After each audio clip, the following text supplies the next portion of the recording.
Welcome to this special news report from RGL News on Saturday the 30th of August 2014. Retailers throughout the United Kingdom are bracing themselves for a stampede that could cost many lives and leave shopping centres, independent retailers and supermarkets in ruins. Sales assistants in many stores have been issued with riot gear and bulletproof vests in order to protect themselves from the onslaught of consumers fighting to get their hands on the last few high wattage vacuum cleaners before new EU rules come into force on Monday. From September the 1st, 2014, vacuum cleaners over 1600 watts will be banned, prompting panic buying from consumers worried that they will be knee-deep in their own feces without precious 2300 watt machines to help clean up after them. The Consumers Association, which has warned people to stockpile these energy-guzzling cleaners, and headlines like this in today's Daily Mail, have prompted panic buying throughout the UK. John Thomas has this disturbing report. I'm sitting in the living room of Kevin Noknacker, Tunbridge Wells vacuum cleaner collector, guru and obsessive. Kevin, it's nice to meet you. So, when did this obsession with vacuum cleaners start? Oh, I don't know really what started me liking vacuums. I've always been a solitary child. I've got brothers, but I didn't have much to do with them, and my only friend was the Hoover Junior my mum kept under the stairs. So naturally, that's all I talked to really. I used to sit in the cupboard under the stairs and talk to my mum's Hoover, and then from then I thought the Hoover Junior was getting lonely, so I bought Hoover Senior, and then it all snowballed from there really. Oh, I see you have some toy vacuum cleaners there. Which one did you get first? Oh, I don't know which I got first. This is quite an early one. It's a toy of a Hoover Senior. These were very popular in the 60s and 70s. And it has the famous Hoover, it beats as it sweeps as it cleans action to get your carpets deep down clean, because it deals with 3 types of dirt, dust, fluff and grit too, and it had this big headlight on so you could see dark corners better, so if you had some dirt there it'd pick it up. But that's just a toy one. I've got that one, and I've got this one here. This is another toy, and this is a green one. They did lots of colours. They did a pink one too, and this one, this is a toy of a Hoover Dirt Searcher with a Dirt Searcher headlight as well, but it's a bit smaller for the smaller house. That's a good one. And I've got these, look. These are just little wind-up toys. This one's Henry, whoops, and this one's Hetty. Aren't they sweet? I love all my vacuums. Now, Kevin, the question on everybody's lips.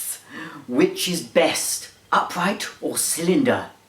Well, that's a very, very hard question to answer really. It depends on your home situation. Cylinder cleaners tend to be best if you've got mainly hard floors and a few carpets, or your house is a bit cluttered, and because a cylinder cleaner gets into all the nooks and crannies, because it has, like this one here, although this is a big one, this has got a power head, so it's like a hybrid really. It's a cross between an upright and a cylinder. This is a Miele, they come from Germany.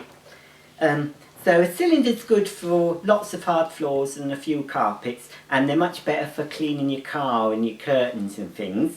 But if you want to vacuum your carpets, if you've got lots of carpet, let's put that there, then go for an upright like this one. This is an old one from the 90s. This is an Electrolux Airstream. It's a bit dusty, you need to give it a polish. So this came out, and this is best if you've got lots of carpet to clean, but it's got these hose on the back and all these cleaning tools, so you can clean all your nooks and crannies too, but it's not quite as convenient to use as a cylinder cleaner, but it is quicker for cleaning lots of carpet. What do your friends and family think about this unusual obsession you have with the domestic vacuum cleaner? Oh, well, naturally I don't really have any friends. If the sooner I tell them that I like vacuum cleaners, they think I'm a nutcase and they leave, and laughing and pointing. It's well upsetting. But I was so lonely, I thought I was the only one. But I've found out since I got the internet that there's lots of people like me, just like me, who love vacuums. And that's all they live for, that's all I live for. I don't need friends. Do you have a girlfriend, Kevin? Well, I think the answer to that is obvious, isn't it? Unless I can find a girl who's into vacuums as much as I am, I don't think there's any chance of, you know, me carrying on the Noknacker name. Now then, what do you think about this new EU legislation limiting vacuum cleaners to 1600 watts? Surely it's bureaucracy gone mad. I don't know how I'm going to get my own home clean, and the things I get on my carpet you would not believe. But how are you going to cope when this new legislation comes into effect on the 1st of September? Well, it's all a load of stuff and nonsense, to be quite honest with you. I mean, in the old days, we didn't need high watts to get our carpets cleaned. I mean, look, take the Hoover Senior, not this one because it's a toy, but the real one, that was about 400 watts. And it really cleaned the carpets well. And it wasn't so good when you put the hose in the back, but then you could just get a cylinder cleaner, and they weren't very powerful. As far as wattage goes, you know, they're maybe about 500, 600 watts, some of them. So our houses weren't dirty. I mean, my mum in the 80s had an Electrolux 502, and I think that was 450 watts or 500 watts, and her carpets are always spotless, not a mark on them. So I don't think people should be rushing out to panic buy these high wattage vacuums, because the new legislation, I think so, and a lot of my friends, enthusiasts, also think that it's a good thing for the vacuum cleaner industry as a whole, because now manufacturers will be able to design better and more efficient vacuums that don't use a lot of electric. And also, they're going to have a little sticker on them to tell you how well they pick up dirt on carpets, hard floors. They'll say how noisy they are, how much dust they let back into the air through the exhaust, and how efficient they are energy-wise. So when people go into a shop or look online, they'll see the rating and they'll be able to make an informed choice.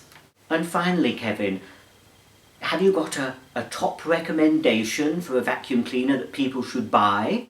Well, again, how long is a piece of string, John? You know, I can tell people what I think is a good machine, but it's really up to them to choose. If I was to buy an upright cleaner, my top recommendation at this time is the Sebo Felix. I've got one here, look.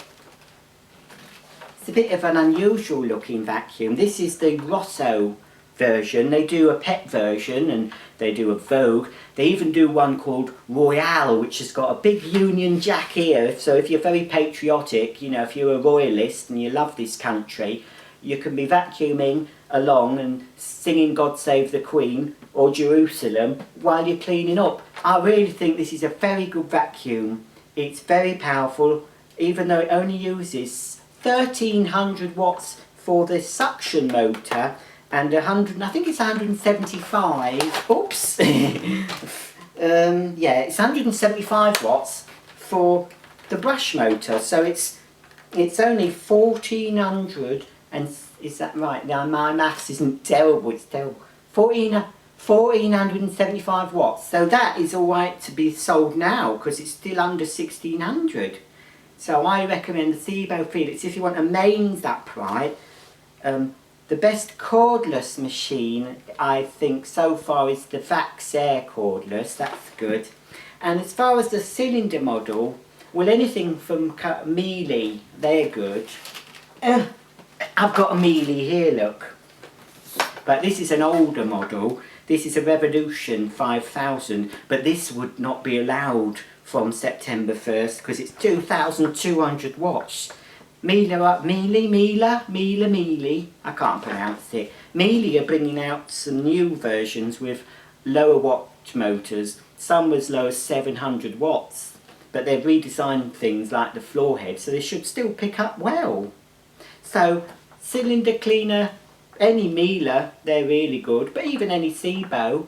Upright, I'd rarely go for Sebo. And cordless, the ibaisaic cordless.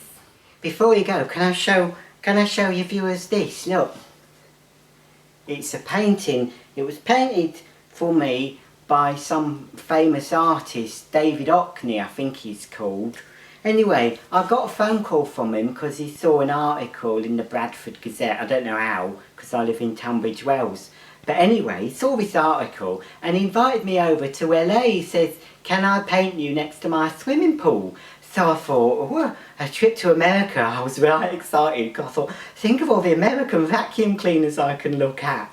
So anyway, in the end it turned out he couldn't go to America and he took some, oh, it's a bit upsetting, but he took some Polaroids of me lying next to the municipal baths in Bradford. Anyway, I was rather upset by not being able to go to America and see all those American Hoovers and Eurekas and Kirbys and all those big American vacuums. So, as compensation, he painted this. This is one of my favourite vacuums from the early 90s. It's a Hoover Sensatronic audio system. I don't have it now, but it used to talk to me. It was the only vacuum that talked back. Well, some of them did, but I did see someone about that. But this one actually did talk. Everyone could hear it, and it used to tell you if the bag was full, or your hose was blocked, or if you hadn't put the bag in correctly. And also, I never heard it say this. Well, I did make it say it once with my mum's hairdryer. I had to open it up and direct the hairdryer at this little sensor. But if the motor overheated, it said, have motor checked by a qualified service dealer.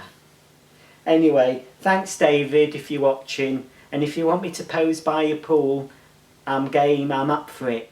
Well, I didn't know there was so much to learn about the humble vacuum cleaner. I'm going to go home today and get my crevice nozzle out and have a good root round. Anyway, it's back to Image Studio. John Thomas reporting there. If you've been affected by any of the issues raised in this report, then get a life. It's only a vacuum cleaner. Until the next time, it's goodbye.